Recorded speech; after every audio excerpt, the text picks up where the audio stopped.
Part 3, Self-Discipline and the Good Life. Your ultimate goal in life is to achieve your own happiness. No one else can do this for you. This personal desire is the motivation behind almost every behavior. Moreover, happiness is more emotional and spiritual than it is a matter of acquiring material things. In this part, you will learn how the practice of discipline in the most important areas of your life can bring you more joy and satisfaction than perhaps any other quality. Chapter 15, Self Discipline and Happiness. No horse gets anywhere until he is harnessed. No stream or gas drives anything until it is confined. No Niagara is ever turned into light and power until it is tunneled. No life ever grows great until it is focused, dedicated, disciplined. Harry Emerson Fosdick. Your ability to achieve your own happiness is the true measure of your success in life. Nothing is more important. Nothing can replace it. If you accomplish everything of a material nature but you are not happy, you have actually failed at fulfilling your potential as a human being. In chapter 4, I describe how human beings are purposeful, striving toward achieving goals and end results. However, behind each goal lies another goal and then still another goal until you finally arrive at the primum movum or first moving force in human life.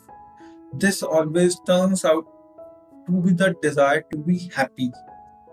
You can only truly be happy when you practice self discipline, self mastery, and self control. It is only when you feel that you are in complete control of your life that you are truly content. The law of control.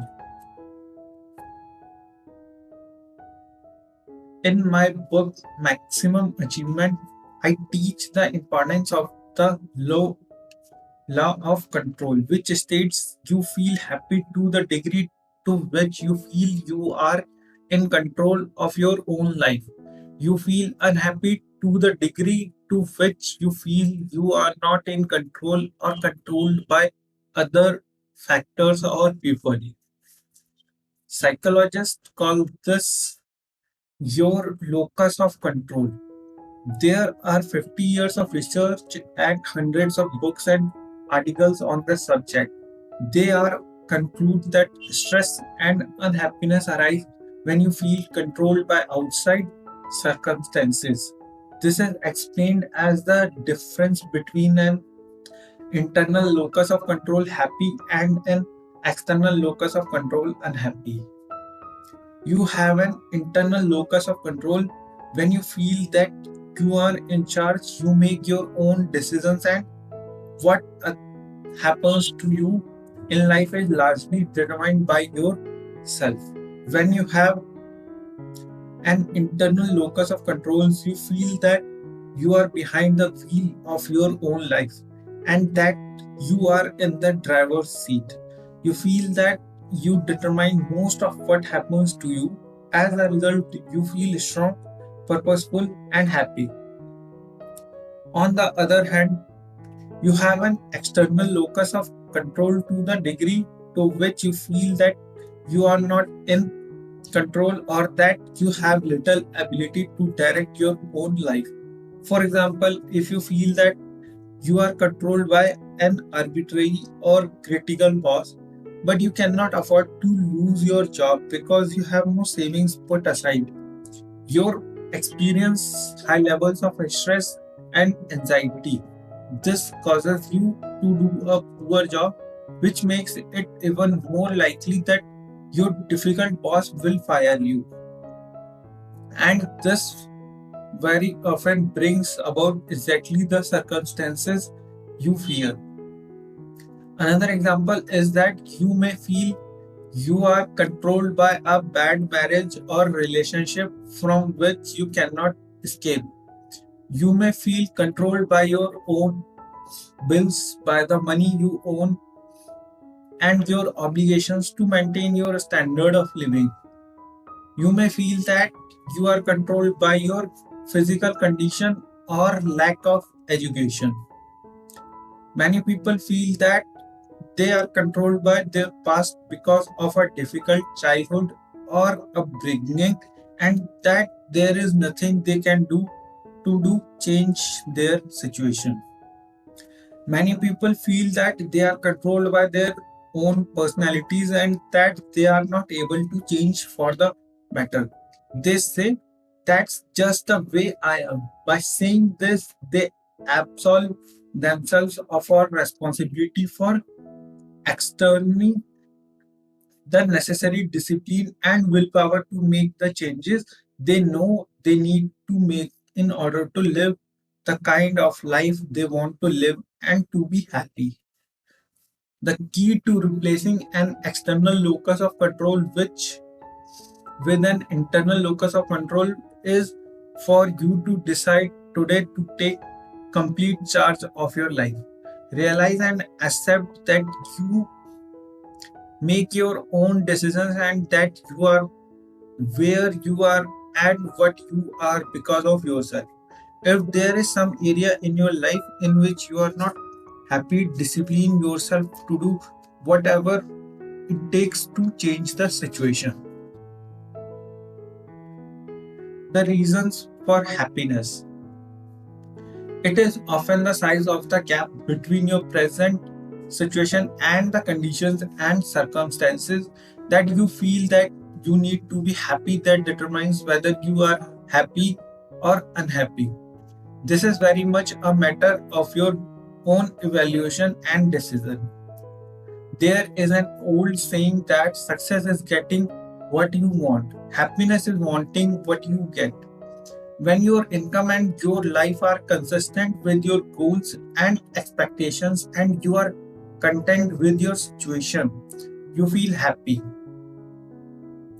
If, on the other hand, for any reason, your current situation is different from what you really want and expect, you will be discontented and unhappy. This state of contentment can be constantly changing. When you start off in your career, an income of $50,000 per year can seem like a huge achievement. But once you reach this goal, you start to be unhappy because you are not earning $1 lakh or more. Some people are unhappy earning $1 million a year. Happiness is a byproduct. The interesting thing about happiness is that it is not a goal that you can aim at and achieve in and of itself.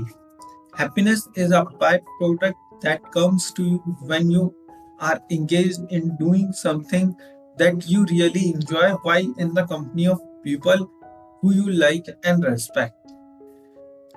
Earl Nightingale, perhaps the most famous and respected radio commentator on success in history, said that happiness is the progressive realization of a worthy ideal.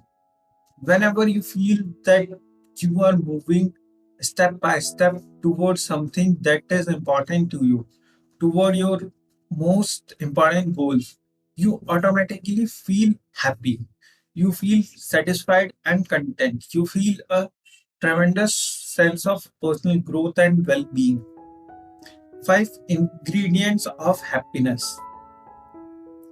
Self discipline is essential to happiness. Self discipline requires both that you determine clearly what happiness means to you and also that you work progressively each day toward the achievement of that ideal condition. In my experience and teachings, I have found that there are five ingredients to happiness. A shortfall in any of these areas can cause stress, unhappiness, and a feeling of being out of control. 5 ingredients of happiness. First, health and energy. This is perhaps the most important element of a good life. We strive for it all our lives. It is only when you enjoy high levels of pain free health and a continuous flow of energy that you feel truly happy. In many cases, health is a deficiency need. This means that you do not think about your health very much until you are deprived of it. For example, you do not think about your teeth until you have a toothache. You do not think about your body until you have ache or pains of some kind. You must use discipline and willpower throughout your life to achieve and maintain high levels of health and fitness. Chapter 16 and 17 cover these in more detail. Second, happy relationships. Fully 85% of your happiness or unhappiness will come from your relationships with other people. As Aristotle said, man is a social animal. We are designed to function in society, working and living with other people at every stage of our lives. Your ability to enter into and maintain high quality relationships with your spouse, children, friends, colleagues, and others is the true measure of the quality of your personality and your level of mental health. People with high levels of self esteem and self respect get along better with others and have much happier lives. One of our biggest mistakes is to take our relationships for granted, especially our most important ones. We often don't think about them until there is a problem, and then we think of nothing else.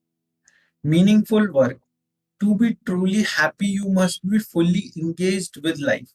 You must be doing things that keep you active and give you a sense of fulfillment. If you are making a living, you must be doing work that you enjoy, do well, and for which you are well paid. People are truly happy only when they feel they are making a contribution of some kind, that they are putting in more than they are taking out. You need to feel that what you really do makes a difference in the lives and work of other people. In studies of employee motivation, employers think that people are primarily motivated by money and benefits. But when employees are surveyed, the three factors that motivate them the most turn out to be challenging and interesting work, opportunities for growth and advancement, and pleasant co-workers. One of your most important responsibilities to yourself is to find the right job for you. And then once you have it, throw your whole heart into it. If for any reason you do not feel like putting your whole heart into your work, it may be lacking one or more of the three essentials to a positive workplace. It may be a sign that this is not the right place for you. Fourth, financial independence. Some of the greatest fears we experience are those of loss, failure, and poverty. We fear being destitute, without funds, and dependent on others. One of your chief responsibilities to yourself is to work toward financial independence and financial freedom throughout your life. The happiest of all people are those who have reached the point at which they no longer worry about money. This is not something you can leave to chance, but rather something that requires deliberate, purposeful action and tremendous self discipline to achieve. Whenever you feel that there is a big gap between where you are today financially and where you would ideally like to be, you experience stress, worry, and unhappiness. Fifth, self actualization. This is the feeling that you are becoming everything you are capable of becoming. This occurs when you feel that you are realizing more and more of your true potential. Abraham Maslow is best known for his hierarchy of needs. He determined that people have both deficiency needs and being needs. People strive either to compensate for their deficiencies or to realize their potentials. He concluded that you begin to evolve and develop to the highest levels possible for you only when your deficiencies needs are first satisfied. Deficiency needs. Your first deficiency need is for safety and survival. Satisfying this need requires that you have sufficient food, water, clothing, and accommodation to preserve your life and well being. If for any reason your safety or survival is threatened, you will become totally preoccupied with satisfying this need.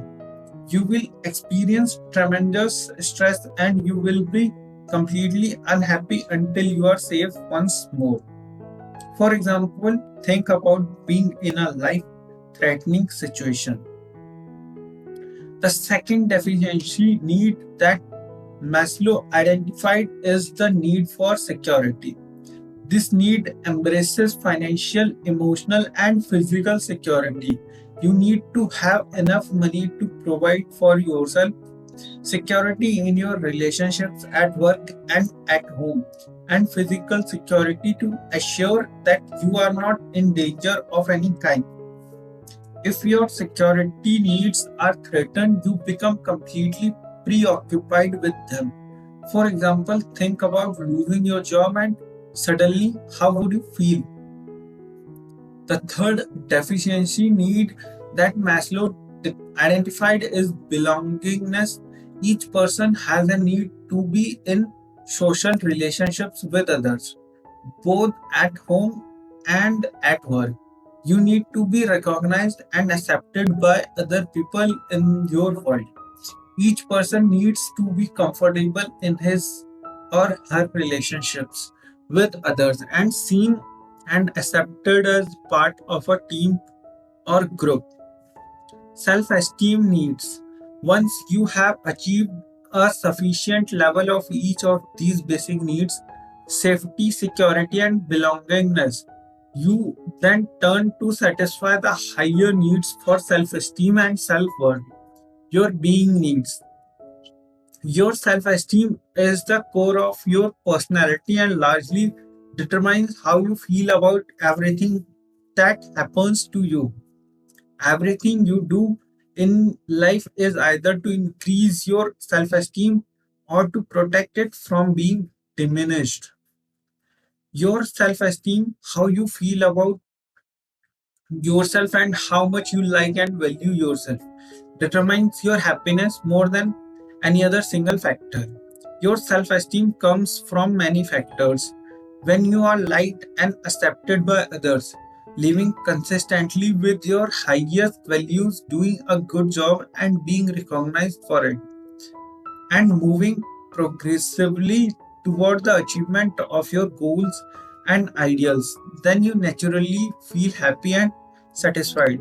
You feel valuable and very much in control. The highest human need. The highest need that Maslow identified was for self actualization. He concluded that less than 2% of the population ever reaches the height of personal fulfillment. Most people remain so preoccupied with their deficiency needs and protecting or enhancing their self esteem and their ego needs that they give little thought or effort to self actualization. But it is only when you realize that you have tremendous personal potential and begin striving to do, be, and have more than ever before in some area that you begin to experience self actualization and true happiness. The happiest of all people are those who feel that they are doing something worthwhile and important with their lives. They feel happy, they feel they are stretching and moving beyond anything they have ever done before. People devoted to self actualization may be writing books or creating works of art. They may be climbing mountains or competing in sports. They may be building businesses or scaling the heights of their professions. The wonderful thing about self actualization needs is that they can never be completely satisfied. As you continually strive throughout your life to be and have and do more than ever before, you experience a steady flow of happiness and contentment. You feel that you are becoming more and more of what you were truly meant to become. Never be satisfied. In each of these areas, whenever you exert self discipline and willpower to overcome the tendency to take the easy way, you feel happier about yourself. When you take a leap of faith in the direction of your dreams and then discipline yourself to keep going, and in spite of all obstacles and hardships, you feel powerful. Your self esteem and self confidence increase. And then, as you move step by step toward your ideals, you feel genuinely happy. In the next chapter, you will learn how to incorporate self discipline into your daily health habits to ensure that you live a long, happy, healthy life. Action exercises. First, identify the areas of your life in which you feel the happiest and the most in control. How could you expand them? Second, identify the areas of your life in which you feel controlled by other people or factors. What could you do to resolve these situations? Third, identify those areas in your life in which there is a gap between your current levels of accomplishment and what you would really like to achieve. What could you do to bridge these gaps? Fourth, identify the most pressing needs you have today that are not being fulfilled. How could you begin to satisfy these deficiency needs?